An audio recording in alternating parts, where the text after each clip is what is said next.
பட்டுப்புழு வந்து பார்த்திங்கன்னா கடைசி மோல்டு போயிட்டு வந்து பார்த்திங்கன்னா இன்றைக்கி வந்து 3வது நாள். என்ன பிரச்சனை அப்படின்னு பார்த்தீங்கன்னா, இதில இந்த 3வது நாள்லேயே வந்து பார்த்திங்கன்னா, அங்கங்கே நம்ம பால் புழுவ பார்க்கலாம். இதுதான் பால் புழு. அது பார்த்திங்கன்னா, பால் புழு ரொம்ப ஆக்டிவாக இருக்கும். அது உடம்புல பார்த்திங்கன்னா, நார்மலான ஒரு உடம்பு மாரி இருக்காது. ஒரு மாரி கட்ட கட்டமா பால் இருக்க மாரி இருக்கும். அந்த ஒரு மாரி ஆக்டிவாவே தலைய ஆட்டிக்கிட்டே இருக்கும்.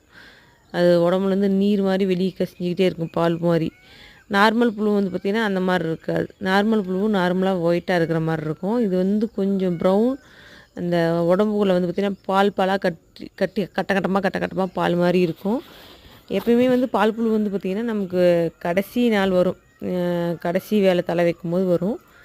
இப்போ வந்து பார்த்திங்கன்னா, ஒரு 2வது நாள்லயே வருது அப்படிங்கும்போது, இது ஏதோ புழுவுலயே அந்த மாரி ஏதோ ப்ரீடிங்கே அ தப்பா போச்சா? இல்ல நம்ம வந்து இத தலை வைக்கிறது ஏதோ தப்பு பண்ணிட்டோமா அப்படின்னு தெரியல. மேக்ஸிமம் வந்து இப்படியெல்லாம் வராது. 2வது நாள், 3வது நாளே பால் புழு வராது. இந்த டைம் வந்து வந்திருக்கு. நெறையா பால் புழு அங்கங்க கீழேயும் விழுந்து இறந்துருக்கு.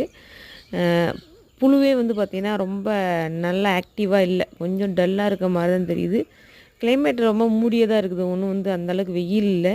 1 நாள் 2 நாள் வெய்ல் அடிச்சுது. அப்புறம் நார்மல் ஆயிடுச்சு. மேபி அதனால கூட இருக்கலாம். தலையே வந்து பார்த்திங்கன்னா, ஓரளவுக்கு தான் தின்றுருக்குது. நல்லா ஃபுல்லா திங்கில. ஏன்னா புழு வந்து இந்நேரம் ஃபுல்லா காலி பண்ணியிருக்கணும். தலைய வைக்க வைக்க சாப்பிட்ருக்கணும். தலையுமே வந்து பார்த்திங்கன்னா, நல்ல கரெக்டான ஏஜோடி தலைய தான் வச்சோம். ஒண்ணும் பிரச்சனை இல்லைன்னு நாங்க நெனச்சிட்ருக்குறோம். பட் புழு வந்து அந்த அளவுக்கு ஒண்ணும் சூப்பரா தல திங்கிற மாரி தெரியல. ஒவ்வொரு புழுவும் நல்லா ஆக்டிவா இருக்கு. தல தின்னுட்டுருக்கு. நெறைய புழு வந்து பார்த்திங்கன்னா, தல சாப்பிடல. அப்படியே டல்லாவே இருக்கு. இது மேபி ஏதாச்சும் பேட்ச் ஃபெயிலியரா என்னன்னு தெரியல.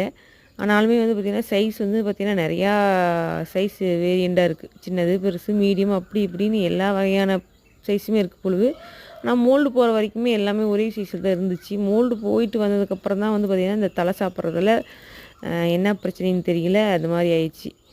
இப்படி இருக்குது. இது என்ன ஆகும்னு தெரியல. நெறைய புழு வேற செத்து வேற போயிருந்தது.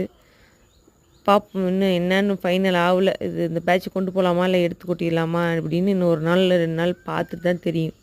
கிட்டத்தட்ட ஒரு 10 நாளா நம்ம செஞ்ச வேலை. காசு குடுத்து வாங்குன புழுவுக்கு வந்து பார்த்திங்கன்னா, 75 50 75 50 முட்டை வச்சோம். அதுக்கே வந்து பார்த்தீங்கன்னா, ரூ. 2500 600 கிட்ட ரேட் வந்துச்சு. அண்ட் தென் இவ்வளோ நாளா தலை அறுத்து வச்சோம்.